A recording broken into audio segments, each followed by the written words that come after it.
Hey, what is up everybody? It's Robert184, 2Rs2B's Gundam Reviews.net, and episode 3, Monday night, of Gundam Build Fighters. The newest Gundam anime has just wrapped up. So it's time for some thoughts on the series, the episode, and everything else, especially the MS, the character, and the scenes. So let's get right to the action, and don't forget to check out my review. Hey, it seems like this show is all about Gunpla. I figured I'm not going to be cleaning up my desk here. But yeah, don't forget to check out the review of the Zaku Amazing. But now, it's on with the episode 3 show. For the quick recap, well, as I was speculating all the way back in the beginning, and I'm sure I wasn't alone, Rage is an alien, but not just that, but a handsome prince with many, many princesses who love him, and he ended up going off on an adventure to Earth, which sounds like exactly the kind of thing that a 12-year-old would enjoy when they turn on their anime on Saturday mornings. Nonetheless, for whatever reason, it seems to work. But can you imagine those pastel crayons in Gundam 00? Setsuna as a kid drawing that, they seem totally disparate in terms of what we're seeing. At the same time, I've got to say the positives. Thank you, big thanks to everybody at GundamReviews.net who have been voting. 99% of you, were over 100 voters, were more likely to watch the show after watching episode 2. I wonder if episode 3 is going to have a little bit of a drop-off. And also, a big thanks to the voters for the characters. I do have to laugh. Rage. Yes, Reiji is definitely leading the poll with 40% of you voting high for him. And number 2 is the mom. I'll leave that right there for you. But what else do we get to see? We're getting lighthearted, and I cannot think how many times during the episode that I was laughing out loud at the silliness. Breaking the fourth wall, the way they looked at each other, the silly reactions, the typical anime goofiness is all in full force here. And when you combine it with a mother taking care of an alien from another planet, and the girl who just wants to get along with, or who gets praised and all the things, and all of a sudden she's going to fall in love with a boy and try Gunpla because, well, if he likes it, maybe she will too. And then all the action, the little things that we get to see from the Zaft people in the basement of a Gundam bar, and that's something that I've got to... There's Gundam bars all over Japan, you know, fair-sized cities are going to have one, and it's lots of fun, especially when the bartenders totally get into it with the names of the drinks and the silliness. And something that you're going to see in Japan is just tons of people identify with Zeon. So Zig Zeon and Rambaral and the followers in the basement there, that's the norm. And I always sort of get a laugh when I say that I'm on the Rainbow side. And when I'm cheering for the Earth Federation, I am one of the few. So it's sort of cool to see all of these little pieces come together and how much good stuff between the shelf stuff. It's every time I'm watching the shelves to see which kits are on there, which one is he going to choose, which Gunpla is on the shelves in Iori Moke and the model shop. There's just tons of good stuff, and it was sort of neat to see once we get into the plot. Rambaral and Rage, we get to see a little bit of Sei and Rage just separate for a little bit, but he says he'll be there when he's needed, and even though we're in doubt at the end, Rambaral taking him to the bar and battling the Wing Gundam after taking on 5 mooks at a time in a ball. Something which is a nice throwback if you ever read Crossbone Gundam.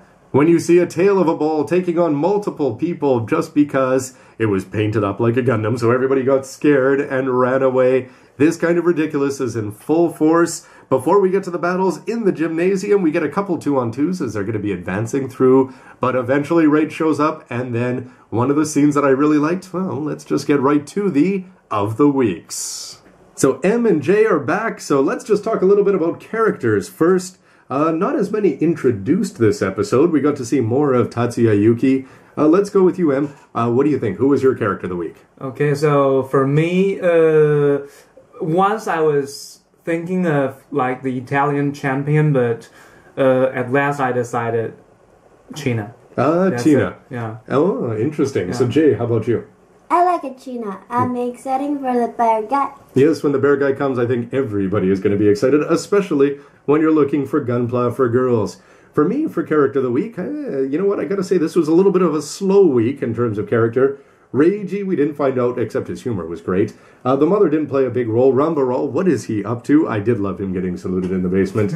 None of the Zeon, the mooks acted like mooks, which is exactly like you'd expect. Tatsuya Yuki just sort of had a little bit of a role. So I'm actually going to give it to Iori Sei this week. I thought he had a solid episode. We get to see his resolve as he stood there saying, I'm the builder, but will I be the fighter? But hey, he's got a true friend there, right to the end it seems. Moving on from characters, how about Mobile Suit of the Week? And by this, I don't mean Gunpla on the shelves. I'm talking the real ones that we actually got to see in action. Em, how about you? Okay, so actually I've got 2 for this week. First, of course, I'm going to say the most exciting MS is Wing Phoenix. Yes, or Fenici. I still don't know how to say it. Whatever. But it's Italian something. Right. But for me, the MVP of this week is definitely the ball. You know what? I totally forgot about that in a way I sort of wanted to. For me, for MS of the week, the Hammurabi, he could have had a better show out there. He wasn't very impressive. We got to see more of the Gan out there with his shield and his old string toy rocket launcher. But for me, the Zaku Amazing didn't do much. And I've gone with the Odyssey, so maybe I'm going to be a little conservative this week. Build Strike. And I'm going to say that because of a couple of reasons. Every time they showed it, they made it look awesome. And for people like me who are very lazy and just build their gunpla and don't even top coat it, I know I get smacked down in comments, and deservedly so, but Iorise is showing me how to do it. If you paint it up and paint it up well, you can take this and, hey, complain about the white stickers all you want, but just fix it. And he did a great job of painting it, and Bandai and Sunrise did a great job of making you see that and want to get out there and actually get building properly, which, again, I think they're trying. That seems to be the point of the show. Maybe I'm wrong. And it's fun reflecting back on the MSs, because who would have thought that in an episode where Ramba Ral pilots the Goof, that wouldn't even make our considerations for the best MS in an episode. It just shows how many great stuff they've packed in there. So let's go for my cameo of the week. I'm going to go with the Mahiro from Turn A Gundam. Wish it was the Bandit, wish it was Turn X. Of course, Bandai's going to be saving some of the better stuff for us later and throwing in stuff like this at the beginning. But at the same time, it was great to see it out there. And something I found interesting is that they lumped it in with the Zeon Grunts. And so that's sort of interesting, because Turn A, of course, they were going to have what universe is it? Well, it's all of them in the future, or however you want to read into it. But just taking the idea of that all the bad guys belong to the Zeon side, especially those drinking in a basement, is a bit of a big change and something that I thought was interesting. Em, how about you? Who was your cameo? Okay, so for me this week, it's also one from the Zeon army, the high mobility Zaku Psychomu. Yes, the Psychomu Zaku, Psychomu, Psychomu. That's awesome. And it's the kind of thing that maybe little appearances here may be helping us in the chances and our wishes of getting an HGU seat. I've always been wanting that. What is it? It's probably only got 1982 MSB kind of thing. Gundam Fix or something, I think. Oh, cool. Well, it had a good appearance in here. It was held up a little better than some of the other ones. Before that, Gundam Wing Noodle there showed up looking all mysterious and BA. For scene of the week, I wonder if this is going to involve MSs as well. So many packed in there, it's hard to go back and count. Em, how about you? What was your favorite scene of this week's episode? Okay, so I really want to choose the debut of Wing Phoenix, or whatever you call it. But really, this time I want to vote for BD1 versus BD3. Just one scene, and Bandai's going to be happy because their stock of all the BD series is going to be very soon consumed. And that's the first thing I said. I'm like, oh, BD1 versus BD3, and that's one of the few things that I haven't read or watched for Gundam. And I'm like, well, I'm not going to go buy a Dreamcast, but it makes me want to get my hands on the manga right away and see the significance of it, because it looked good. Not for me, it wasn't the scene of the week. I really liked the flashback to the dad, with the RX-78-2 flying off in the air. Very nice touch and very first Gundamish, as if Ramba Ral and a goof wasn't enough.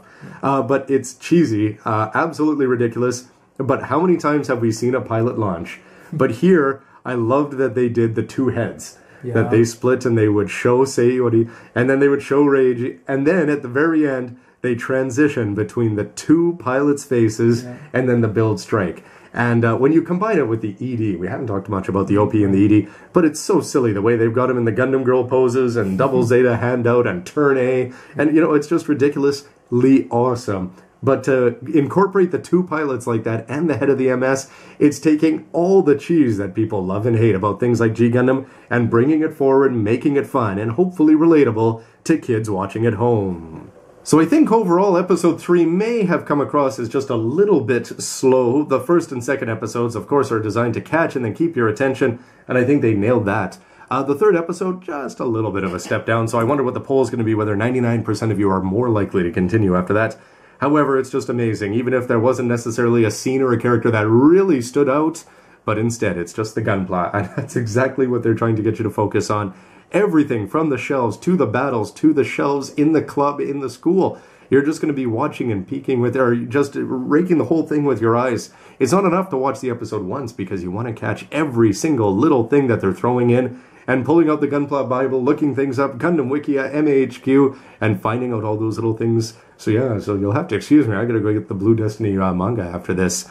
But overall, a little bit slower here, but can't wait to see what's coming next. The OP and ED are promising lots of interesting characters, MSs, and battles to come, and not to mention the fact that we've got an alien running around here. Craziest thing I've seen since the 00 movie. Anyway, everybody, love to hear your thoughts. Don't forget to go to GundamReviews.net and vote, and stick around for the review of the Zaku Amazing coming up very soon, and of course, episode 4 next week. Thanks for watching, everybody. Gundam DX is on its way. We'll see you then. Bye. Sorry, no 00 or age kits allowed. Aww.